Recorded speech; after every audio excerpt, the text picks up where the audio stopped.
Bankless Nation, we were very excited. This has become an annual tradition, so we're doubly excited to do this every year. The state of crypto in 2025. We've got two fine folks from a16z Crypto, Eddy Lazzarin, and also Daren Matsuoka.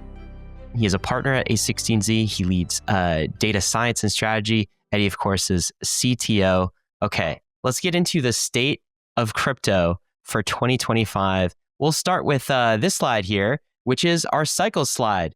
We've got total crypto market cap. We always like to look at price. That is all-time high, at least up until recently. We've got crypto developers. We've got crypto mobile wallets. Price at near all-time high. Crypto developer, sort of all-time high, but flat from our 2022 high. And crypto mobile wallets, I guess that's up a little bit. What is this telling us about the cycle, and why do you guys look at these three numbers to measure crypto cycles? I think the way that we have always approached this space, of course, there's many lenses, that you can look through to try to see where we're at in the cycle. One being, the macro environment, which we think is very important. But I think our perspective on the market has always been rooted and defined by kind of this feedback loop that we call the price innovation cycle. And the feedback loop really is kind of between the prices, which generate interest, the developers, which come in as a result of that interest, and then the products that they build, which bring in new users, right? And so throughout crypto's history, we've seen this feedback loop take shape. We saw it in 2017 with the ICO boom. We saw it in 2020 with DeFi summer. We saw it in 2021 with the NFT surge. But then I think in 2022, something different happened, right? We had, of course, the FTX collapse. We had the launch of ChatGPT, which shifted a lot of the attention toward AI.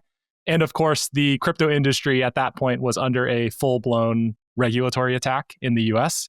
And so we entered, I'd say, some very dark days for the crypto industry. Of course, the infrastructure developers continued to build, which turned out to be, an important set of years. But it was, I'd say, honestly, pretty dark days for crypto during those years. We've since kind of come out of the other side. Prices have risen again, starting in 2024 with the launch of the Bitcoin and Ethereum ETFs, which I think brought in or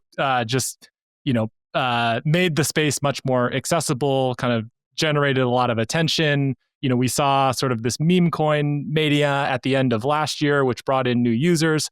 But these things really weren't all that interesting for developers. They weren't obvious platforms to build on, which is why I always like to say this wasn't like the other bull markets that we've seen. The other bull markets were more driven by new products, innovation, lots of developer activity. And I don't really feel like we saw that in this last wave. The good news, though, is that I think right now we are very, very well positioned for that next developer-driven bull market because we have the stablecoin trend, which is bringing in a new type of builder into crypto. We have pending market structure legislation in the United States, which I think will hopefully lead to a big inflow of talent into crypto. And I think we're just in a different world now, and it's one that I'm really excited about as we kind of think about it in the frame of this price innovation cycle. I think the developer count, Ryan called it flat. I'll call it dwindling since 2022, has been kind of just this thing in the background that's really defined what is felt like to be in crypto over the last few years. And I want to pair this with the next slide. Bitcoin still 50% of market cap is the next slide that we're going to talk about. You guys have it highlighted as Bitcoin still dominates. Now, this slide has just a huge story in it. And if you were to extrapolate some of the first early years of this slide, you would think that like Bitcoin dominance is going to inevitably approach 10 to 20% of total crypto market cap. That has not been the case. Filling in the rest of the chart, we now see Bitcoin kind of like hovering around pretty consistently between 40 and 60%. And it seems to be slowly kind of stabilizing here. And you pair that with the previous cycles where Bitcoin dominance went so low because so many new tokens were created, like layer ones had crazy momentum, which also attracted a lot of developers thinking, oh, I can build apps and make money here. How do you guys square the changing landscape of the total crypto market cap, of Bitcoin hovering around 50%, Ethereum at 15%, and like a healthy share of down market dominance mixed with like the developer count and some of the other charts that we were looking at earlier? Well, there's a lot of factors at play, right? So just trying to explain it in like 1 or 2 sentences is not possible. But I'd say here's generally how I think about it. I don't think of Bitcoin as stabilizing here, right? I think of Bitcoin as continuing its feedback loop, as developing and establishing itself as a store of value, as something like look at gold, for example. We have a little comparison with gold, but not a time series on gold. Gold has done really, really well over the last 2 years. If you were to look at the price graph, right? I think if you think of and you believe that Bitcoin is digital gold, then it makes a lot of sense that Bitcoin is doing really well. That is an area that has remained relatively insulated from regulatory pressure, from all the other developments in the space. Like that's kind of a product, right? Like Bitcoin's mere priceness is kind of its product, and that has continued to do very well. Over the last few years, though, and I think we talked about it, we talked about it last year, and it was definitely a theme for us, is that we were about to turn a regulatory corner, right? That was a really, really big question. And the period from 2022 to 2024 was really marked by the proliferation of products that do not require new regulatory clarity. And those have kind of come and gone, and we can talk about those. I'm sure that we will a little bit later. But also during that period, we had AI take off and be something very, very attractive to some of the best entrepreneurs in the space. So I'd say the fact that Bitcoin has grown, not super surprising given where everything else is situated. And the fact that developers have stayed more or less sideways despite the incredible appeal of AI and the regulatory pressure, I see as a positive indicator. It's funny you say that, Eddie, because if Bitcoin is kind of a proxy for gold, you'd sort of expect it to trade or like price, more correlated with gold. And yet you guys have a slide here, which is like, sometimes it does that, but most of the time it's more correlated with stocks actually in the NASDAQ. Is this the market trying to figure out whether Bitcoin is sort of a tech play like the NASDAQ, or whether it's a debasement trade like gold and it's just in the messy process of deciding what it is? Or maybe it'll always be both. How do you explain the weird correlations here? And maybe the fact this is top of mind because gold just hit $30 trillion and everybody who's in crypto is like, boy, what about our digital gold? I thought Bitcoin should be like going up too in this type of environment. It's not. It's tough to explain, but I will say this is that Bitcoin is, even if you fully buy the theory that Bitcoin is like a digital gold, it's not a pure digital gold, right? It's digital gold with some layers on top. It has this weird cypherpunk origin. It has this current sort of culture, which has proliferated into several different forms. It had a regulatory climate where there was no access to ETFs. All of a sudden, there was access to ETFs. People thought that it might never happen. Then it definitely did happen, right? There was the backdrop that the SEC kind of begrudgingly recognized its non-security status. Now that's kind of been enshrined. So there has been news and development and memification and legitimization of gold or of Bitcoin in a way that hasn't happened for gold, right? How's the story for gold changed? Like the only interesting thing I've heard about gold over the last 10 years is that like they might find a bunch of it in some asteroids, right? Like that, which is sick, but like right. That's about it, right? Whereas like what has happened in Bitcoin has been a roller coaster of mania, associations with other things, regulatory opacity, like all this stuff. I think what I think is happening with Bitcoin is that it's just kind of become clear what it is. And that may change again because at the end of the day, it is software and it can be changed. And we do allude to some interesting efforts recently to try to turn Bitcoin back into a technological platform.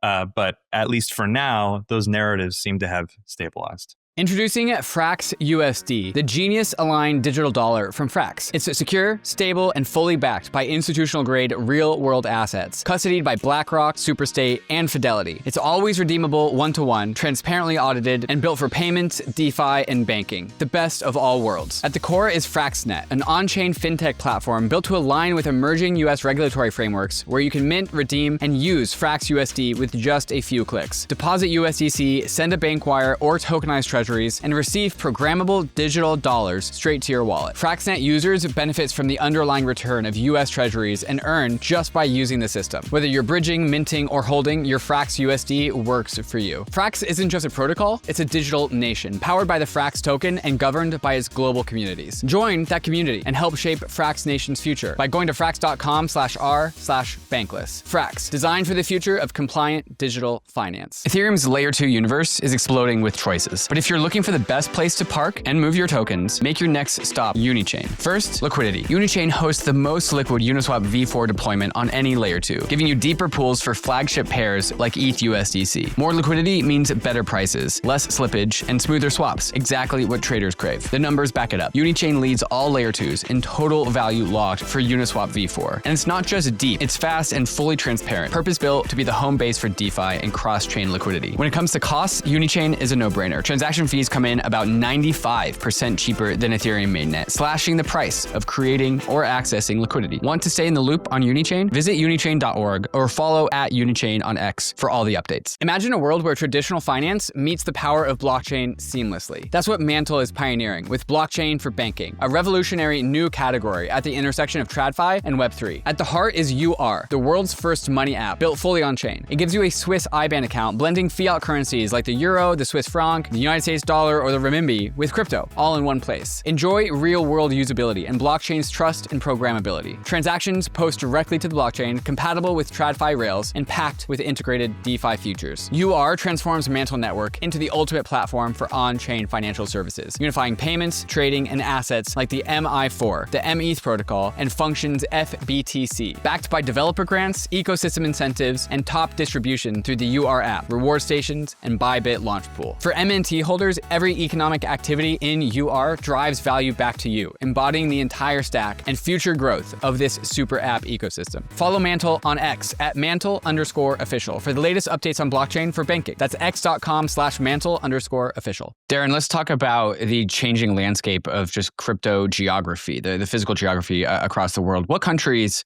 have adopted crypto hotter, faster, more quickly than others? What countries are also under discussed maybe as well when it comes to crypto adoption? Yeah, I think there's actually some really interesting findings in our geographic analysis this year. One way we tried to cut it was looking at indicators of kind of real on-chain adoption of crypto, and then also indicators of kind of more so interest in trading the tokens around crypto. And I think when you put those two things kind of side by side, there's a really obvious trend that emerges here, right? On the adoption side, on-chain usage of crypto, a lot of that activity tends to come from developing countries, countries like Argentina, Colombia, Pakistan. And of course, that makes sense, right? Crypto in many ways is needed most in countries that have unreliable financial infrastructure or those that lack economic or political stability. On the other hand, we did another analysis where we looked at web traffic associated with the kind of websites of the top tokens on CoinGecko. And if you look at the distribution of kind of where that traffic is coming from geographically, it's all developed nations. It's countries like Australia, South Korea, which I think totally is a different complexion compared to the on-chain usage and the indicators there, which I think just speaks to the fact that crypto is very global, but the ways people are using it differ between so you're kind of developed saying, and Daren, are you developing saying developed countries are doing a lot of the buying, but developing countries are the ones actually doing the stuff on chain? That's what the indicators would seem to suggest, and I think does make sense. The hot pockets here, the surprises to me are like Nigeria. I mean, this is pretty big, right? And it's interesting, like a population like Nigeria, they skew much younger. So I think there's the most amount of 20-year-olds in the world right now. Other countries that stuck out, Colombia is shooting pretty high. I guess South America, that entire region, Argentina. And I guess empirically, it seems like these countries are doing a lot on chain with things like stablecoins and actually doing the bankless thing of trying to escape repressive banking regimes as well. Is that what the data is showing? That is what it's showing. And I think it's a pretty cool story, right? To see that, the countries that need crypto the most are the ones that seem to be furthest along on the adoption curve. And of course, the developed nations have a role to play in kind of the buying of tokens and, that type of activity. But, pretty cool to see the distinction there. It's not often that we get to talk about the difference between the median crypto user and what crypto Twitter thinks is the median crypto user. So I'd like to continue this discussion. This next slide is, we estimate the number of monthly active crypto users has grown from 40 to 70 million. Let's talk about that a little bit more. What would you say is the typical profile of a user? What is the median crypto user of this 40 to 70 million? What are they doing? And what do we know about them? Yeah, so I'd say, first of all, right, like there's a lot of different ways to define what is a crypto user, right? Of course, right, like there's people who just buy crypto and hold crypto. Those people are not interacting on chain necessarily. And so what we want to do with this analysis is look at how many people are actually kind of using crypto on chain on a regular basis. And so that is kind of the whole point of this analysis. We take a bottoms-up approach. We use a number of different methodologies. We talk to a lot of people. We look at a lot of on-chain data to try to just get at, how many actual people around the world are using crypto in these ways. And our estimate is that 40 to 70 million people are actively transacting with crypto on-chain. Of course, that is a very wide range. We understand that, and the reason is because it's very hard to get that number to be super precise. But still, it's an estimate. We think it has grown by about 10 million since we did the same analysis last year. And kind of that is the point of this analysis. And, I'd point out that it's still just a fraction of the total number of people who actually own crypto, but may or may not necessarily be transacting on chain, which I think shows that there's a big opportunity to bridge that gap in the coming years by bringing more of those crypto owners on chain, converting them into crypto users. But let's talk about that number too, because actually that headline number of global crypto owners is pretty mind-blowing in a different way, which is 716 million is what you guys are showing. So 716 million. So we're on our way to 1 billion human beings that own crypto, which is actually massive if you think that owning is using crypto, which I happen to think. But then you're talking about the conversion ratio here. It means 1 in 10 of crypto owners, right, are actually active on chain, because we're getting like 40 to 70 million, right? So less than 10%, something like that. So I guess that indicates that we have a lot of opportunity to grow in terms of on chain. So that's bullish. But it's actually pretty astounding to me that we're already close to 1 billion human beings that own crypto assets. How substantiated is that number? Like, do we feel secure about that number? Because it just it seems so high to me.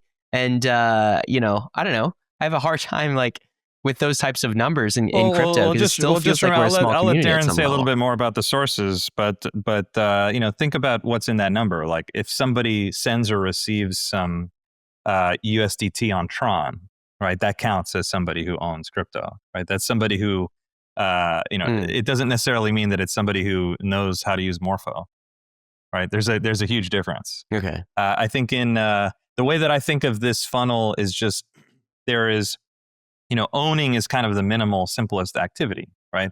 But it gives you some minimum financial exposure mediated by somebody who's giving you some product, right? That's the way to think about it. And that product can be very simple. It can just be, look, I'll help you send and receive payments in South America, right?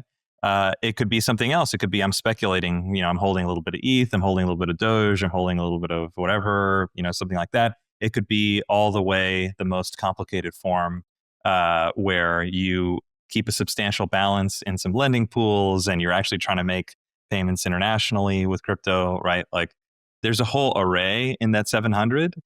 That's why I think it's big, is that it's hard to conceptualize all the types of things that are happening. The estimated monthly active users, which is a tough number to estimate, but that's where we get into the people who are actually intertwining their lives with it to some extent. And I think, candidly, crypto has a long way to go in terms of how complicated it still is. Try to make payments, try to use crypto today to make some payments. Try to manage your portfolio like in a neobanky kind of style, self-custodial, neobanky style. Try to do that on chain today. It's possible. I do that. I know a lot of people who do that nowadays, and it's easier than it ever has been.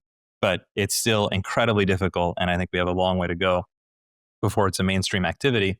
And I think the 40 to 70 million indicates that, right? And it indicates progress, but it also indicates a long way to go. And I think you're right to approach this with some degree of skepticism, right? These estimates are very hard. The sources we use are listed on the slides, but I think you should kind of treat these as ballpark numbers, which is why our internal estimate has such a wide range. So on one side of the spectrum, you have individuals, but this most recent era of crypto has really been defined by institutions. Now, institution is this word that has been said in crypto ever since I got into crypto in 2017. The institutions are coming. The institutions are coming. Now it truly actually does feel like the institutions are here. I mean, like, how can anyone say otherwise when BlackRock is putting tokens on Ethereum? So just the year of institutions, 2025, we can finally say the institutions are here.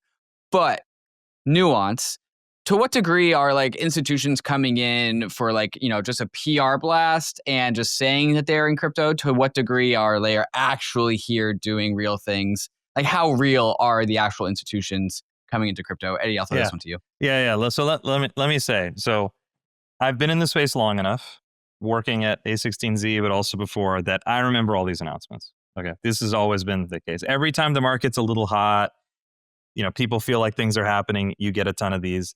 And I admit, I've been very skeptical of them for many years. And the reason is that when you go talk to some of these institutions, I'm not saying the ones on the slide here, right? But I'm saying over the years, you'll often end up talking with somebody at like an innovation department, or something like that. And I'll be like, okay, but what are you really trying to do? Like, what's the interest? And they're like, well, look, it's hot, and we just want to show we're doing and cool they're just stuff. Doing like a proof of concept pilot thing that's going nowhere. And the subtext is kind of, they want to show that they're working hard and they're paying attention to things, which is fine. Okay, cool. But that's not building stuff. Whereas I can say totally honestly, I've talked to a lot of the people on these slides and others, and I've been really impressed with how concrete what they want to do is. And that shouldn't be too much of a surprise, because when I talked with them 3 years ago, 7 years ago, they had some kind of ideas, but I just knew, okay, we don't have the gas for that. That's just impossible, or there's no way that the regulatory is going to make sense for them, right? Or there's no way the user experience can adapt to handle this, right? Whereas now we have sub 1 second, sub 1 penny block space. We have regulatory clarity.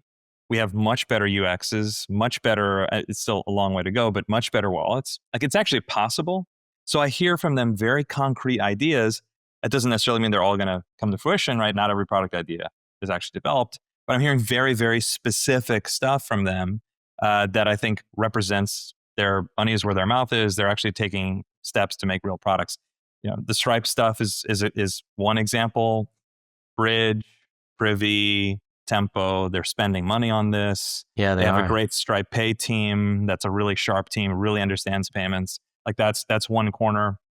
There's the Robinhood and L2. That's a big deal economically, but also it seems like a core part of their roadmap, right? Is tokenizing equities, integrating their full app experience on chain and off chain.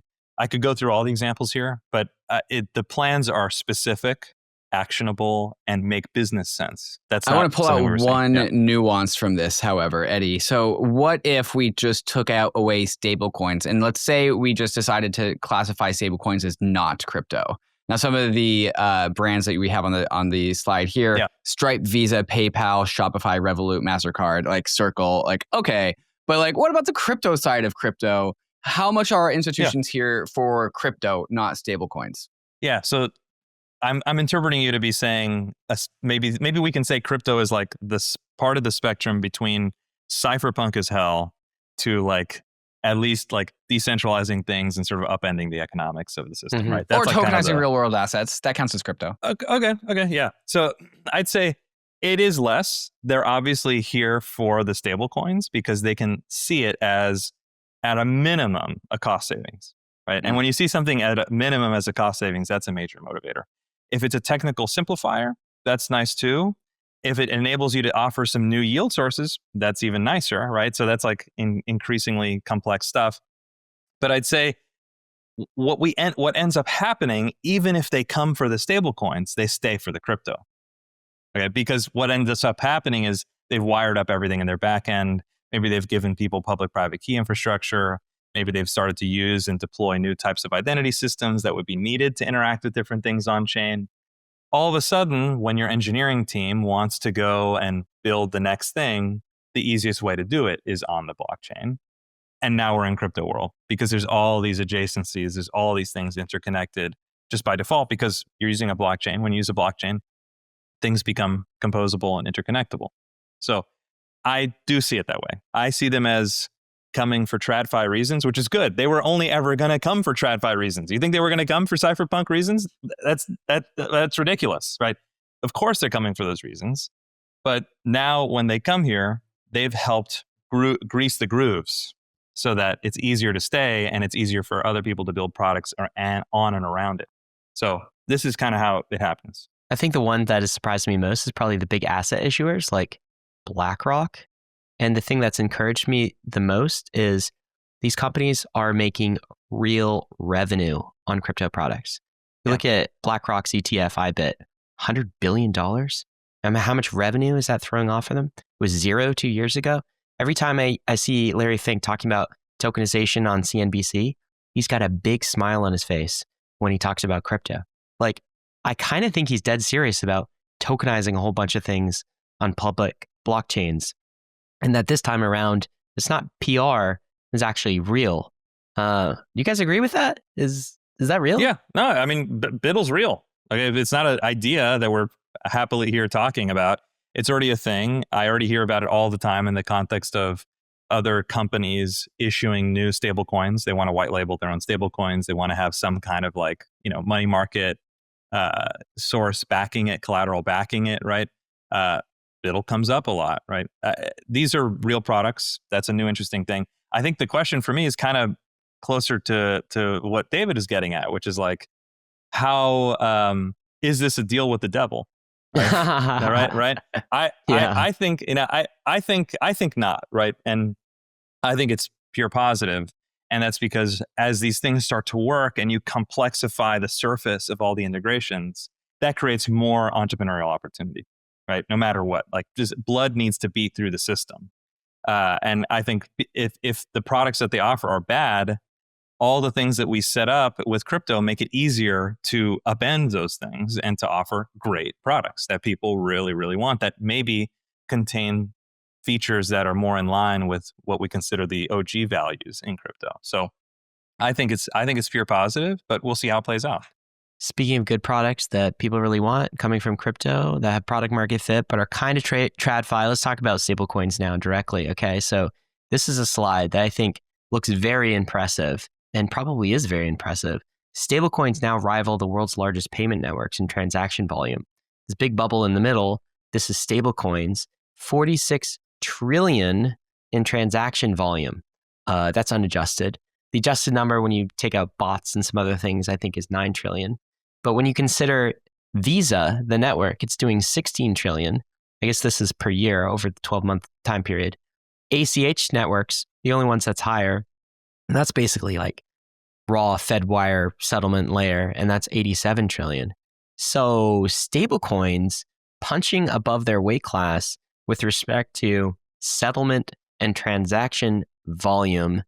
What do you think this means? Has this been a surprise for us? I think it shows that stablecoins have found product market fit. And, while we can debate kind of exactly how to interpret all these numbers, I think the fact that they rival these global payment networks that have been around for decades that literally plumb the entire banking system, we're now like seeing stablecoins in the mix among these players, I think is really impressive.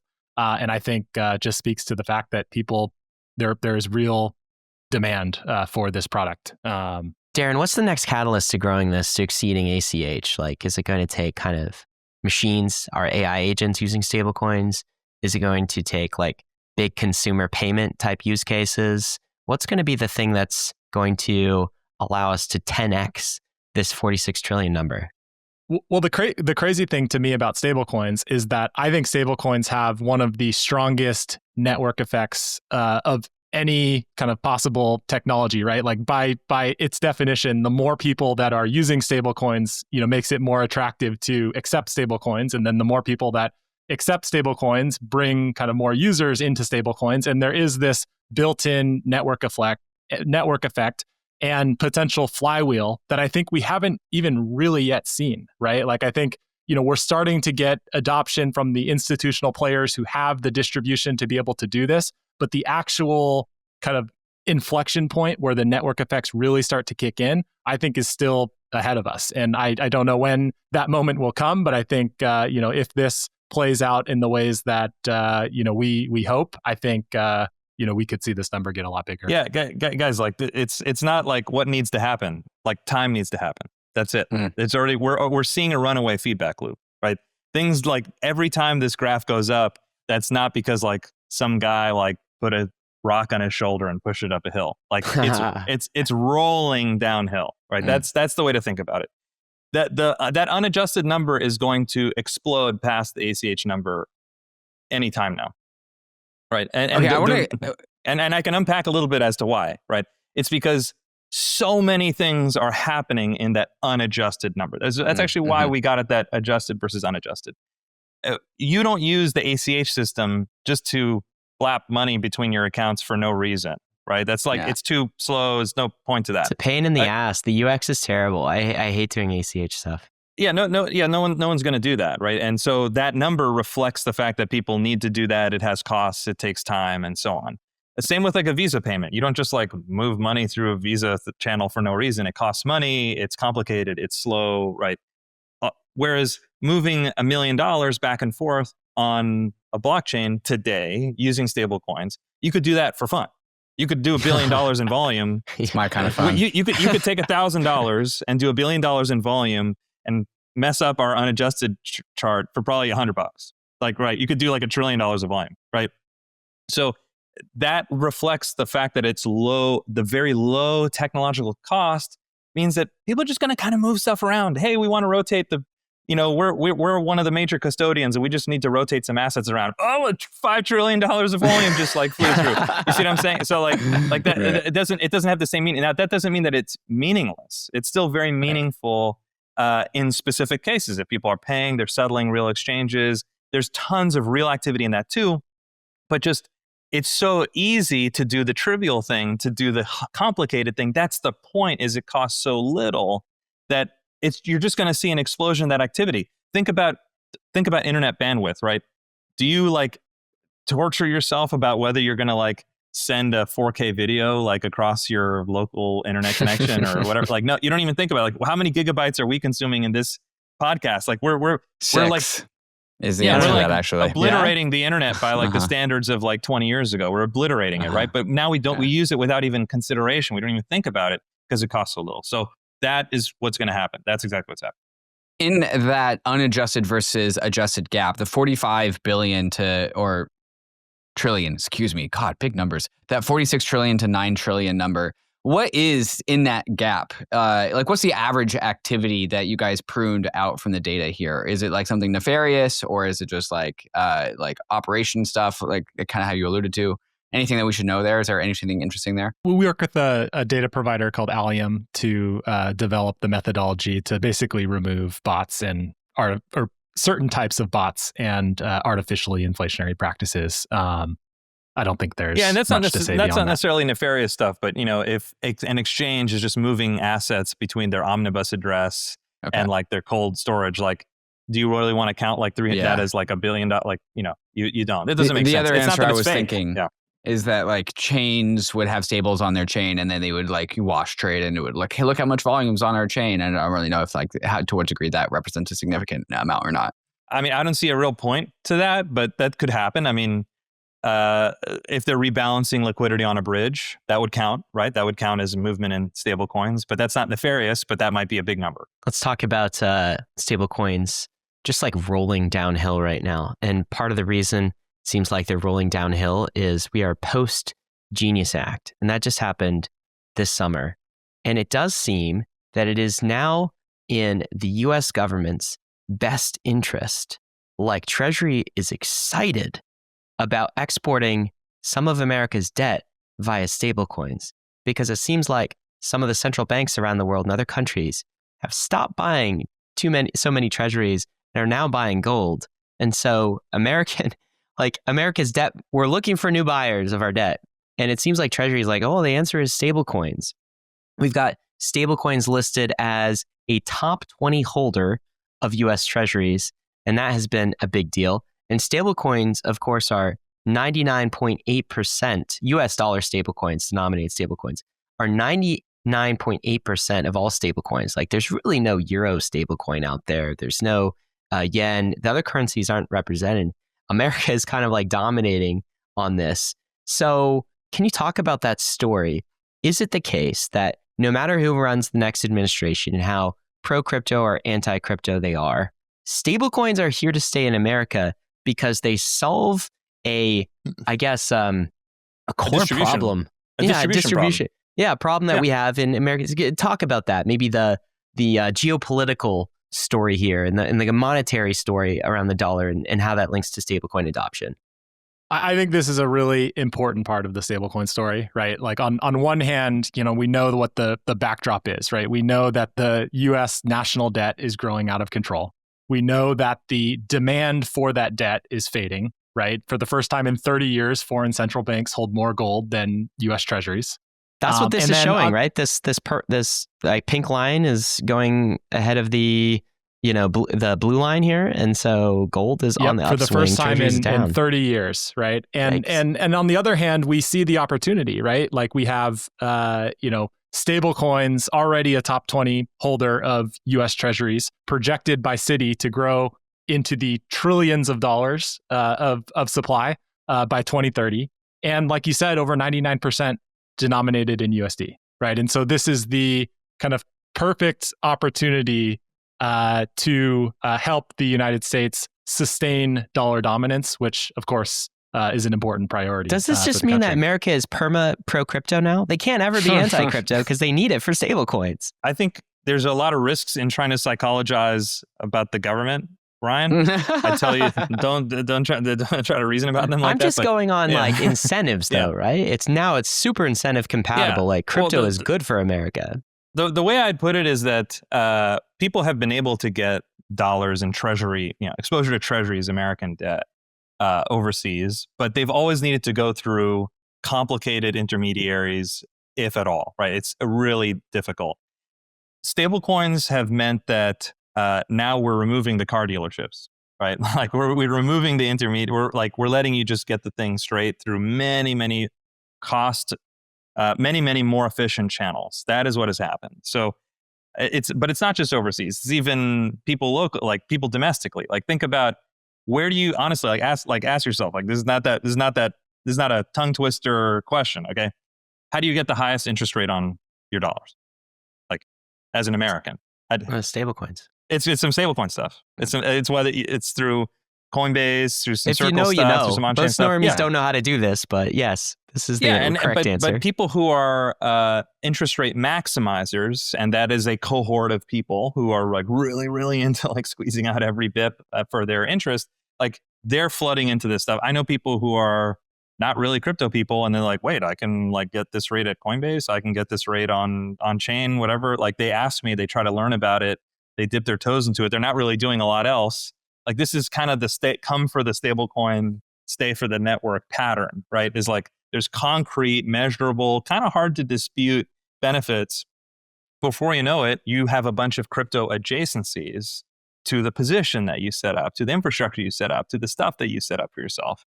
That's kind of the pattern. And I see the same thing for American debt. Yeah, people want dollars. It turns out they want dollars in a bunch of different ways. And if doing that on chain is actually the most cost-effective way to get that, then some dollars are going to do that. I want to turn to slide 22, which talks about the decoupling of stablecoin transfers from trading volumes. And so typically, stablecoin volumes would just run in parallel with exchange trading volumes, but that has not been the case, and increasingly not the case in modern times, and especially at the end of 2025. What does this indicate about just the level of maturity, the level of adoption of stablecoins and crypto as a whole? Darren, I'll throw you to this one. Yeah, so for a long time, stablecoins have been criticized for only being used to settle speculative crypto trades, like there was, no other use. But I think if you look at this data, it tells a different story, especially in the last couple of years. We have now broken that correlation to broader crypto trading volume, which in my opinion indicates that we have found product market fit. It indicates that stablecoins have many uses beyond just, for their role in settling crypto trading. And I think is a really important way to frame what's happening with stablecoins. I think it's a cool slide. I want to move to my favorite slide in the slide deck. Not that I have favorites, but I do have favorite. And this is it. This is a share of decentralized exchange spot trading volume as a percent. So of total crypto trading volume right now, and this is up from 0 in 2019, before we knew what a decentralized exchange, a DEX really was. This is up to 20% now in this market. This is probably the most bankless slide in the 2025 report because all of these trades are happening without a bank. It's a decentralized exchange. It's non-custodial. Fantastic. What is this showing us? And do you expect this number to rise? I do expect it to rise. I think it's risen pretty steadily over the last 5 years since this category existed, right? And that's the other crazy thing, right? We've only had this as a concept for 5 years, right? DeFi really came to life in 2020. And so really remarkable to see that, nearly 20% of trading now happens in DeFi. Do you think we're all doing this so we don't get SBF'd again? Back then it was like, a lot more happening in FTX and custodial exchanges. Like, is this how we learn? I think so. And I think, we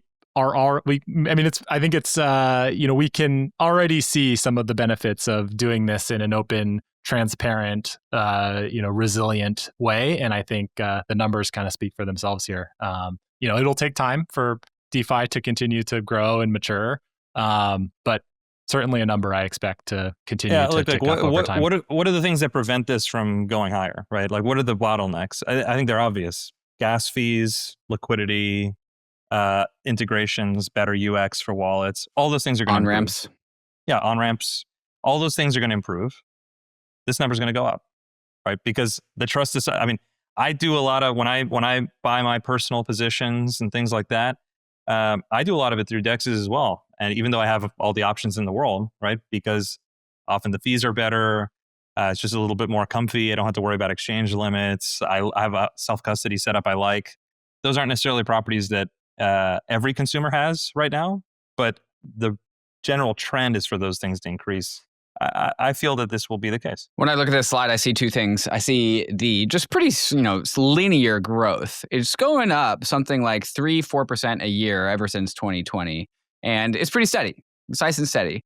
The other thing that I see is we're like halfway to 50%. A little bit further than that. A little bit further than halfway. At around 50%, things get really interesting because that's where price discovery moves away from centralized exchange to decentralized exchanges, or at least we are equally weighted when it comes to determining what is the price of something. What's the price of Bitcoin? What's the price of ETH? When price discovery happens in the decentralized context, that gives decentralized exchanges weight, power, influence over centralized exchanges, which right now, like so much of just the crypto industry is looking to Binance to, hey, Binance, what's the price of Solana? What's the price of ETH? When that gets closer to 50, all of a sudden people are going to look on chain to learn what the price of ETH is. There's no question there. I want to turn straight to 26, which is not included in the slide we just talked about because the slide we just talked about was spot volume. Now we're talking about Perps and protocol revenue. In addition to 2025 being the year of institutional adoption, it's definitely also the year of perpetual futures, just kind of dominating the on-chain mind share. And volumes have just exploded. What does this tell us about the future of this perp financial instrument?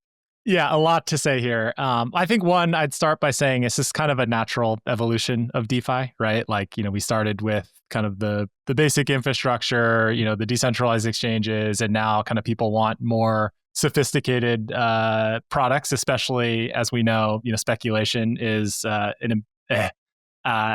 plays an important role in crypto today. And I think perpetual futures emerged as really the ideal product to get leverage on crypto, long or short. And as a result, it's allowed new protocols to emerge, generating literally trillions of dollars in volume. The top Perps exchanges generate over $1 billion in revenue.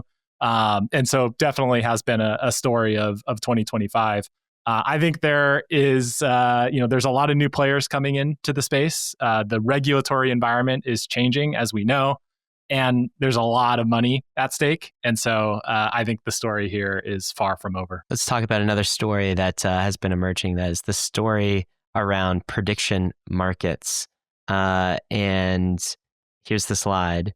So post-election traction of prediction markets. Some people thought Polymarket and prediction markets were sort of just like peaked during the election, right? What could be bigger than a US election, 2024, Trump versus Kamala Harris.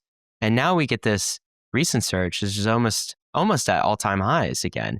And a lot of this is on the back of sports betting, it seems like. Yeah. A theme that David and I have talked about is like, seems like prediction markets are better, more equipped to go outcompete the DraftKings of the world and the FanDuels of the world and sports betting markets. What do you guys think about this story, this trajectory, and what's the total addressable market size here? Yeah, it's a great one. So I'm not a sports bettor, right? I admit, but there is this great book called The Logic of Sports Betting I read years ago that really teaches you how to think about prediction markets, how to think about the way traditional sports books are set up. There are some interesting reasons to believe that from a technical perspective, the architecture of a prediction market is better for all these types of betting. That includes sports betting. Right? And when I say better, I mean more dynamic, better pricing for end users, lower fees, right? Just a better overall, more liquid, more entertaining, but also more technically precise experience. I think all the prediction markets or all the sports books might end up having to converge on this type of design, because I think it's a better design, right? It promotes volume and use in a way that a trad sports book setting the line might struggle with. So that's maybe like a quick point on the architecture. I think the thing that's surprised, so the theme here is like, yeah, election season, we're not in election season, so we can't get election season volume. We're just not going to get that. But it turns out that a lot of other venues, a lot of other places where there are interesting types of speculative financial activity could happen on chain. Now, in Kalshi's case, they don't happen on chain yet. Maybe they'll do that in the future. Who knows? I don't know. But once there is some kind of interesting financial vehicle on chain, what we've found happens is that people start to find ways to compose with it, right? And it starts to be able to integrate with other things. That's kind of the magic of putting something on a blockchain. And the minute you can compose with a thing, you can make that thing more valuable because it's more useful in other settings. So what I am looking for, what I think the end state is a lot of the types of things that occur on sports books or are set by old school market makers in the betting sense of the word. I think those things are going to come on chain, and I think those things are going to be building blocks for other types of financial products.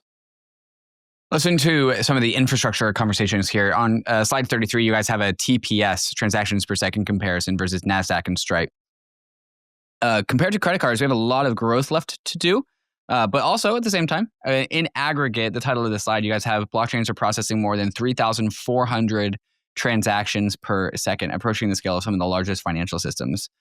This has been the story, I think, of the last cycle to this one. Last cycle, we had 600 Gwei gas prices, $1,000 Uniswap trades at the Pico tops. No longer the case today. And in addition to that, we just have way faster blockchains. What has this unlocked? What has this produced for us? And also, where are we in this arc? Eddy, I'll throw this one to you. Well, I think we're well beyond the point that blockchain capacity is the limiting factor, aren't we? I mean, that just does that feel like the bottleneck to you guys? It sure did for me 2 years ago, right? I was getting all these interesting stories and pitches, and people were saying, I want to do this. Like, what is this? How's this going to work? Does this sound good to you? And I was like, there's just no way it's fitting on a blockchain, right? Mm-hmm. Even for something as simple and benign as payments, we are now well past that point. We can do all the payment stuff. We can do the payment stuff cheaper than the current system can do, right? And the reason why not everyone's using crypto for payments, blockchains for payments today is because a lot of regulatory questions needed to be answered. A lot of products need to be wired up. A lot of public-private key cryptography needs to be built into a lot of apps. There's a lot of stuff that remains to be built. Those seem like the bottlenecks to me. So I think the phase that where we are now is scalability is no longer the obvious limiting factor. Instead, we have to figure out all the other product bottlenecks, regulatory bottlenecks, and all those other things, right? And I think that's still a surprise to some people when they hear that, but we're just in a completely different era. I want to ask you a valuation question based on these next slides. So tough one. That's a tough one, right? Yeah, okay. Well, it's, I'm only bringing the tough ones to you guys because I think you have all the answers here. So Solana being a hub for on-chain activity, there's been a massive increase in kind of this revenue type metric of Solana selling a lot more block space, at times exceeding Ethereum. We also have average transaction cost per second and average transaction costs on Solana and Ethereum and layer 2s continuing to go down.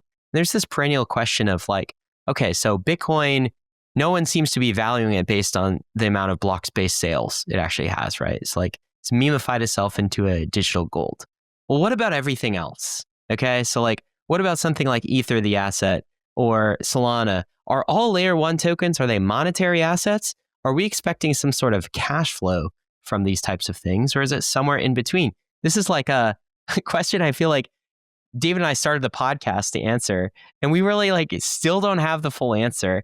Do you guys have the answer to this question? I don't know if we have the answer, but I love Daren. I know Daren has a lot of thoughts on this as well. I'd say, I think the answer is very clearly in between. I think that the monetary valuation idea or digital gold style idea is itself in a way a underdeveloped idea, right? And that's because we have had only a few types of things in the world, like gold, like silver, whatever, that can have these types of properties of being like unchangeable, of being fungible, of being easy to identify, of being timeless, right? Like things like that, of lacking depreciation. Like we only have a few things that have had that, and they've been bundled together into a specific thing. Like you can't separate the properties of gold into different things without like incredibly complex financial engineering. It's a bundle of things. Bitcoin is a bundle of things. Well, one of the things that technology does is, and I'm going to avoid using the word territorialization or deterritorialization here, but one of the things that technology does is it can unbundle those things and it can allow them to be reassembled in arbitrary ways.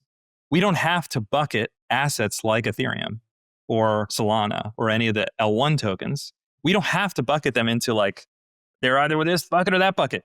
Turns out there's thousands of buckets. We can make buckets. We can program buckets, for God's sake. So trying to think about it in this kind of like oversimplified way is part of what makes it unsolvable in the mind.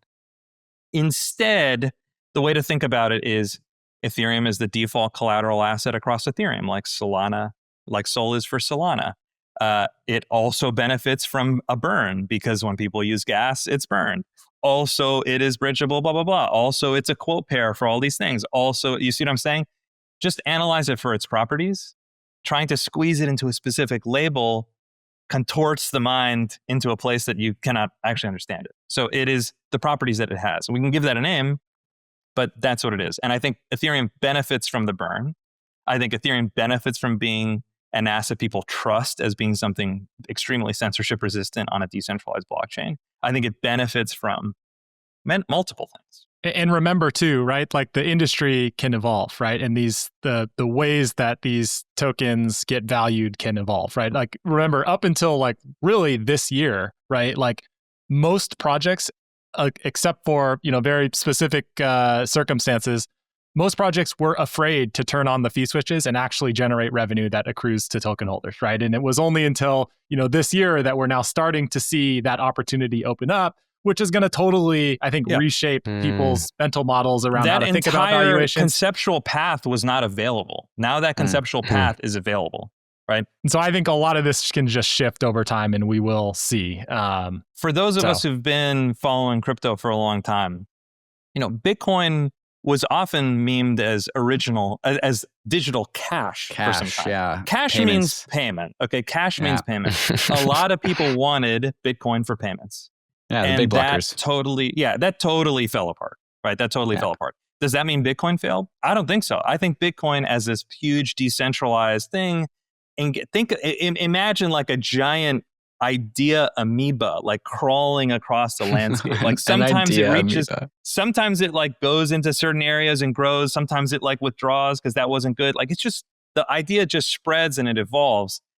It turns out that a really comfortable conceptual niche for Bitcoin ended up being this ossification, digital gold, fixed supply. Like these ideas became kind of its hard outer shell, right? Whereas for Ethereum, because it's a more complex technological object, is still undergoing exploration. Solana, all the L1s, they all will too. The other network tokens like Uni, like Morpho, right? Like those will continue to evolve. We will start think of them differently. I know we really punched this one, but you guys said that's like a really important question. It's really important. I agree with that. So I really wanted to attack it. Thank you. Eddy, your multidisciplinary nature is showing. Let's turn into the favorite valuation metric of 2025, revenue. This title is titled Solana and Hyperliquid Capturing the Majority of Real Economic Revenue, a big shift from Bitcoin and Ethereum's dominance in years past. And then we have a chart that shows actually a pretty big rainbow of colors of different revenue sources. And I can't really pick anything that's particularly too dominant here.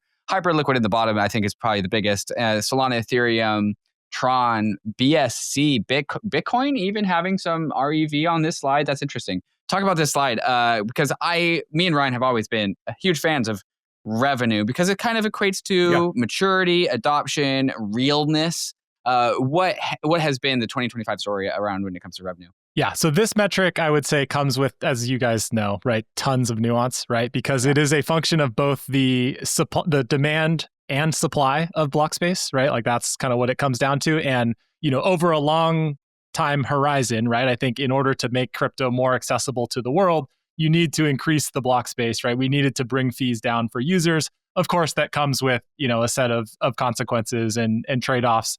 But nevertheless, I still do agree with you. This is a metric worth watching because it shows how much people are actually paying to use these chains. And I think in the last couple of years, what we saw as Ethereum increased its block space, as it moved a lot of the activity to layer 2, as it brought down the fees for users. Meanwhile, kind of Solana, garnered a lot of attention and activity, and kind of also, brought more usage onto its block or into its block space.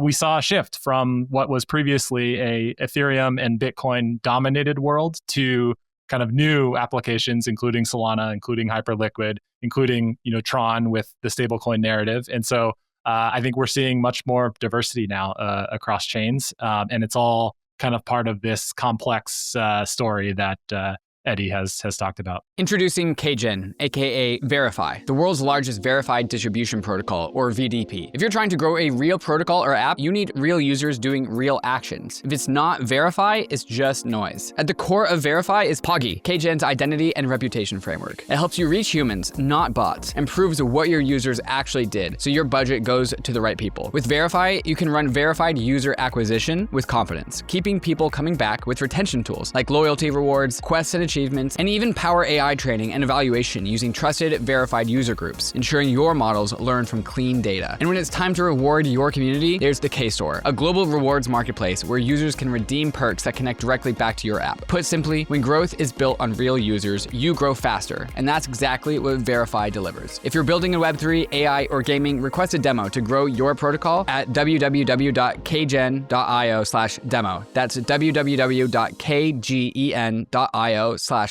Bit Digital, ticker BTBT, is a publicly traded ETH Treasury company that combines the two biggest metas of our time, Ethereum and AI compute. Bit Digital believes that ETH will power finance and AI compute will power everything. Bit Digital gives you direct exposure to both. Bit Digital holds more than 150,000 ETH with institutional grade staking and validator operations. On top of that, the company owns roughly 73% of White Fiber, an AI infrastructure business that runs high performance GPU data centers. That adds a meaningful exposure to the the growth of AI compute with over 27 million shares. This is an ETH treasury backed by real operations, designed to capture staking yield today while positioning for the future of intelligent computing tomorrow. The ticker is BTBT. This ad is not financial advice. Do your own research, learn more about Bit Digital, and try their MNAV calculator at bit-digital.com. That's bit-digital.com. Bankless is being compensated by Bit Digital for this ad. You can find out more information by clicking the link in the show notes. All right, guys, I think we have time for maybe just 3 more topics, but I do want to get to this one, which at the risk of being nerdy, this is a perfect CTO question, Eddie. So you ready for this?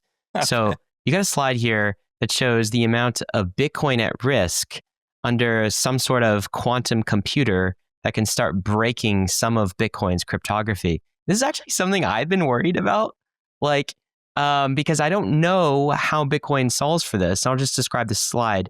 There could be as much as 6 million at risk, 6 million Bitcoin supply.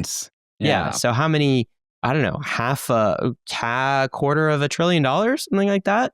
It's a lot. It's a lot. And this is a prize to whomever goes and creates the quantum computer that can go crack some of these addresses. So a $500 billion prize is out there.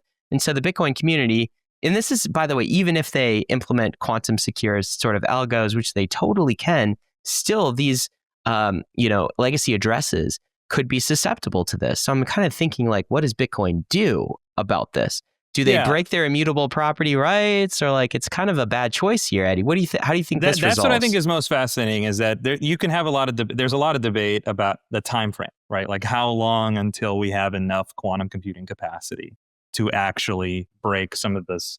You think we will, right? I mean, 10 years from now? I think we probably, no, my team has debated this at some length. It's a real nerd snipey topic for cryptographers, right? But we tend to think that it's a little longer out. We actually have a podcast on this that we put out last year, I think. But we tend to think it's a little bit longer out, probably 20 years or more. So I don't think it's a around the corner threat. There are some people who have been hyping that up, that it's sort of inevitable. I think that they're being a little funny, but in any case. But would you know, Eddie? Would you really know?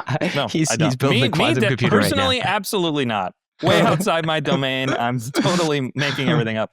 But I'm just riffing off what experts have told me who do know, right? But the interesting thing is that the Bitcoin community, so to speak, will definitely need to make a decision. Now, there's many possible paths. They could fork the chain and remove those Bitcoin, the sitting duck Bitcoin. They could decide to, upgrade them. Happening. Yeah, that's a tough one. They could, they could change it so that they could have a rollout process where over time people have to gradually upgrade. I don't know, but they have to do something, because as it is today, those could be yanked, and then when those get deposited into some exchange, But Eddie, Bitcoiners have been flexing their "we don't do anything to the chain" muscle since the small blockers won the block size wars. For all we know, David, this could be a gift from Satoshi from the future. And he did this to force them to do a fork. Satoshi did this on purpose, so they need to come together to coordinate around a hard fork. Maybe it's a gift from Satoshi to provide a massive reward for whoever builds the best quantum computer the fastest. Yeah. So maybe it's a big bug bounty. Maybe that was Satoshi's vision. Your treasury. Maybe Satoshi was an AI from the future and left this as a gift. That's why this is so his fun. Own creation. That's why this question is so fun. All right, something else that's fun. AI and crypto. What are the highlights here? Where are the use cases? Where do they combine? How are AI and crypto going to interact? Yeah, I think if you would have asked me this question last year, I think I probably would have been like, centralization, decentralization. I would have given some hand-wavy answer. I think now, looking at it this year, the opportunities have become a lot more clear, right? I think on one hand, we're seeing how hard it is to distinguish between AI and human-generated activity. We now have, proof of human systems like World, with 17 million verified humans already. I think a lot of the narrative around AI agents has, come to light, right? Crypto might be the only viable payment rail using standards like X402. IP, that whole conversation, $80 trillion market. Blockchains can help us coordinate and transact around that. And then, of course, right, I think the world in general needs more decentralization, especially in the context of AI, which is a very centralizing technology. And this idea of decentralizing the compute layer, I think can help keep AI open, permissionless, and neutral. There's one last slide I want to talk about before we let you guys go. That's going to be slide 51, 52, which is kind of your forward outlook and predictions slide. So just looking into the future. 53, yeah. Excuse me, 53, yeah. So we're going to talk to you guys in 12 months. We talked to you guys 12 months ago. Today's today. And then in 12 months, we'll talk to you guys again. So we'll revisit some of these subjects in 12 months' time. So this is just thoughts about 2025 and beyond. Market structure legislation will pass. Traditional finance institutions and emerging fintechs will double down on crypto. More talent will flow into crypto. Overall, when you broad strokes these things all together, what are you guys thinking about as we wrap up this year and into 2026? What does 2026 look like for us? Yeah, so I think the theme of all of these things here that you see, and I've used this analogy with Eddy before, right? But the Bitcoin white paper was released in October 2008, which means the crypto industry is 17 years old. And next year, it will be 18 years old. And I think it's very much like a teenager nearing the end of adolescence, about to step into adulthood, finally being taken seriously by the world, whether that's through real institutional adoption, real regulatory clarity, the stablecoin narrative, the infrastructure getting better. All of these things just feel like a 17-year-old about to step into the world. And that's really exciting to me. I think, we've finally grown up as an industry, and I'm very excited for the years ahead. Yeah, I'd say last year, I think a big thing we were saying, which I'm glad we talked so much about this time, was that stablecoins had reached product market fit, which that's abundantly obvious now, like to everybody. It was like becoming obvious, and now it's totally obvious. Mm-hmm. And a thing that we pointed at that was going to be the big question for the next at least 6 months was what's going to happen with regulatory. And what has happened is, rewind the tape, like what's happened over the last year, incredibly positive regulatory. Could have gone the other way, well. Yeah. and it's gone really, really, really well. And what we're seeing now is the consequences of those things. What are the consequences of stablecoins reaching sort of this mainstream appeal to major financial institutions? What are the consequences of the regulatory clarity that has come and is continuing to come this year? What will happen? I think what will happen is, as this is all digested by tech in general, we're going to have a bunch of new products, a bunch of new integrations, a bunch of new shots on goal. A bunch of stuff's going to work, a bunch of stuff's not going to work. And we're going to play forward the tape where all of the different themes that we've talked about will continue to mature. So I see this as like a storm, a bunch of stuff coming together and becoming more organized and specific. And we're going to see the consumer-facing consequences of all this back-end stuff, regulatory infrastructure, everything. We're going to see what that looks like in 2026. Eddy, does that depend on market structure? You think we get the market structure bill done? You think that's going to happen? I think we do. I mean, the shutdown and other things, from what I hear, have endangered that slightly, just because, chaos in the government slows things down and it's harder to pass bills. But even with what we've gotten so far, a much better leadership in the SEC, excellent leadership with the Genius Act, with improvements in the OCC, improvements at the CFTC, like we're still going to see a ton of fruit. Like it's not like everything was hinging on Clarity. Clarity will be huge and is a big, big deal for the industry, but we still have a ton of new slack on the line to pull. Yeah, I agree with you. Even the SEC's Project Crypto seems like just that alone, without market structure, we could get a lot more done on that. Totally. Guys, this has been great. So the report is the 2025 State of Crypto. It's Bankless. It's our personal favorite as far as a summary. It's just really concise. The slides look beautiful. By the way, there are dashboards accompanying this that updates many of the ecosystem metrics that we talked about today in real time. So Daren and Eddy and the team just put together. You guys are doing fantastic work here, and I love it. We'll include all the links in the show notes. The last question I have to ask you guys is because some people are saying the cycle has topped. All right. And I want to know what you guys think about this, because you've been through multiple cycles. We started talking about the different cycles and how crypto does work in cycles. If we look at traditional 4-year cycles in a bull market, which is what this would be, it would be about over. I mean, we'd be about, 10 minutes to midnight here. It could end in November or December. Maybe it's already over. That flash crash certainly didn't feel well. what's your personal thought on this? Is the bull cycle over, or does it still have some legs into 2026? You're going to hate my answer, Ryan. I'm not going to be like, we've got 7 days, like far from that, right? My genuine belief, I'm just really what I feel. I think you guys feel the same way. Okay, this is not that crazy a thing. It's like, it's getting a little harder to tell, right? It really is. Yeah, I think it was a lot easier to tell last time. And the time before that, it was. I'm telling you, it was. Let's be honest, it was. When I saw Decoupling on Twitter. I didn't sell, so I actually feel insulted by that. No, but retrospectively, I don't know, David. It was pretty easy to tell. We knew something was wrong. It was easier to tell. Now it's honestly harder to tell. And I think that makes sense because crypto's gotten so big and pluralistic with all these different things going in all these different directions, more blockchains, more products, more infrastructure, more exogenous factors like regulatory macro, debasement. All this stuff has gotten so big that it's like under attack and growing in 100 different angles at once that you can't really point at a single feedback loop that underscores the entire process. So I genuinely kind of don't know. And so you straight up just don't know. You don't the could cycle go. I swear I don't know. I swear. I promise. I'm not just being like whatever.